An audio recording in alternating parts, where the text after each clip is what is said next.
अस्सलामुअलैकुम, welcome to my channel kitchen with Arusa. कैसे हैं आप सब? मैं उम्मीद करती हूँ आप सब खैरियत से होंगे। आपने आज तक बेसन की बहुत सी रेसिपीज़ बनाई होंगी और खाई होंगी, लेकिन जो रेसिपी मैं आपके लिए आज लेकर आई हूँ वो इतनी शानदार है कि एक दफ़ा बनाने के बाद आप इस रेसिपी के दीवाने हो जाएंगे। आज मैं बना रही हूँ बेसन की बर्फ़ी, जो बहुत कम बजट में बनकर तैयार हो जाएगी, क्योंकि इसको हम बग़ैर खोए के और बग़ैर मिल्क पाउडर के बनाएंगे और खाने में तो इतनी ज़्यादा लाजवाब होगी कि सब इस टेस्ट के दीवाने हो जाएंगे। हम बेकरी से बहुत महंगी महंगी बर्फ़ी लेकर खाते हैं, लेकिन जो आज मैं आपको तरीका बताऊंगी, एक तो आपकी बर्फ़ी बहुत ही ज़्यादा जल्दी बन जाएगी और दूसरा बहुत ही कम बजट में बनकर ये तैयार हो जाएगी, जो सबकी बहुत ज़्यादा फेवरेट हो जाएगी। रेसिपी स्टार्ट करने से पहले अभी तक अगर आपने मेरे चैनल को सब्सक्राइब नहीं किया तो प्लीज़ मेरे चैनल को लाइक, शेयर और सब्सक्राइब ज़रूर कीजिएगा।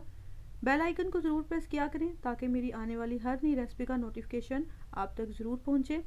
तो चलिए ये मज़ेदार सी बर्फ़ी बनाना स्टार्ट करते हैं। बर्फ़ी बनाने के लिए सबसे पहले हम शीरा तैयार कर लेते हैं। तो इसके लिए मैंने पैन के अंदर 1.25 कप चीनी ली है, यानी कि 1 कप भर के, और दूसरा कप जो हम लेंगे वो आधे कप से थोड़ी सी कम चीनी इसके अंदर शामिल करेंगे। इसके बाद यहाँ पर 2 कप पानी शामिल करेंगे। यहाँ पर आप देख रहे हैं कि मैं कटोरी इस्तेमाल कर रही हूँ, तो यहाँ पर अगर आप कटोरी लें तो वो भी कप और कटोरी की मेजरमेंट जो है वो सेम ही होगी। अब यहाँ पर इसको हमने अच्छे तरीके से चीनी को मेल्ट होने तक पका लेना है। इसमें बस हमने एक तार की चाशनी वाला शीरा बनाना है। यहाँ पर मैंने एक चुटकी के बराबर फूड कलर शामिल किया है, जिससे बर्फ़ी का बहुत खूबसूरत सा कलर आएगा। अब यहाँ पर देख रहे हैं कि इसमें अच्छे तरीके से चीनी जो है वो हमारी मेल्ट होना शुरू हो गई है और इसको तकरीबन मुझे पकाते हुए 3 से 4 मिनट हुए हैं और अच्छे तरीके से इसमें बॉयल आना शुरू हो गए हैं। बहुत ज़्यादा हमने इसको गाढ़ा नहीं करना, बस आप यहाँ पर ये देख लें कि इसको हमने बस चीनी जब मेल्ट हो जाएगी और जब आप इसको हाथ से टच करेंगे तो हल्की सी तार का शीरा जो है वो बनना जब शुरू हो जाएगा, तो हमने शीरे को इतना ही पकाना है, बहुत ज़्यादा हमने इसको कुक नहीं करना। अगर आप इसको ज़्यादा पकाएंगे तो बर्फ़ी जो है वो आपकी बहुत ज़्यादा ऐसे स्टिकी सी होगी और बहुत ज़्यादा ऐसे हार्ड सी बनेगी। अब यहाँ पर देखेंगे मैंने इसको थोड़ा सा ऐसे टच करके देखा है तो बिल्कुल हल्के सी तार का शीरा जो है वो बन रहा है। तो इस शीरे को हम साइड पे रख देंगे। अब यहाँ कढ़ाई के अंदर मैंने आधी प्याली ऑयल शामिल किया है। आप इसमें घी भी ले सकते हैं, देसी घी है तो बहुत ज़्यादा इसमें मज़ेदार सी आपकी खुशबू आएगी बर्फ़ी से। तो यहाँ पर मैंने 1.5 कप बेसन शामिल किया है। बेसन शामिल करने के बाद इसको हमने मीडियम से लो फ्लेम के ऊपर अच्छे तरीके से इतना पकाना है कि इसके अंदर से भुने हुए चनों की खुशबू आने लगे और बेसन जो है वो हल्का सा हमारा गोल्डन साइड की तरफ जाना शुरू हो जाए। अब यहाँ पर हमने मुसलसल चमचा चलाते जाना है।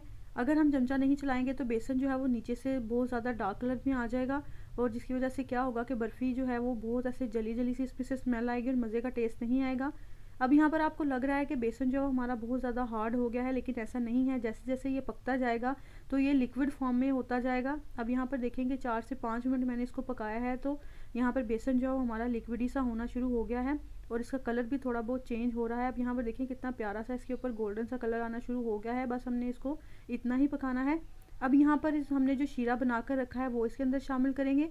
शीरा शामिल करने के बाद यहाँ पर हमने आंच जो है वो मीडियम से लो कर देनी है, बहुत ज़्यादा हाई फ्लेम के ऊपर इसको हमने नहीं पकाना। अब यहाँ पर देखें कि अच्छे तरीके से ये पक रहा है, उसके बबल्स भी बनना शुरू हो गए हैं। बस इसमें हमने मुसलसल चमचा चलाते जाना है ताकि इसकी बेसन की बिल्कुल भी गुठलियाँ जो है वो ना बने। इसको तकरीबन हमने 6 से 7 मिनट के लिए पकाना है।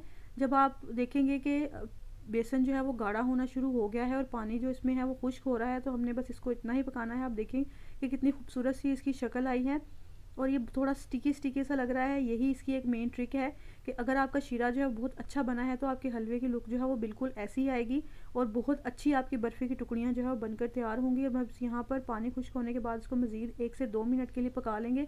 अब यहाँ पर देखेंगे जब बेसन बिल्कुल ही कढ़ाई छोड़ना शुरू कर दे तो हमारा यहाँ पर बैटर जो है वो रेडी है। अब इसको जिस भी मोल्ड के अंदर आपने सेट होने के लिए रखना है उसको पहले अच्छे तरीके से थोड़ा सा ऑयल लगाकर उसको अच्छे से ग्रीस कर लेंगे और उसके बाद इसमें जो भी ड्राई फ्रूट्स आपके पास इजीली अवेलेबल हों वो आपने इसमें यूज़ कर लेने हैं। अब थोड़ा थोड़ा करके सारा बैटर जो है वो हम इसके अंदर शामिल कर लेंगे और इसको चम्मच की मदद से ऐसे हल्के से प्रेस करते हुए सेट कर लेंगे।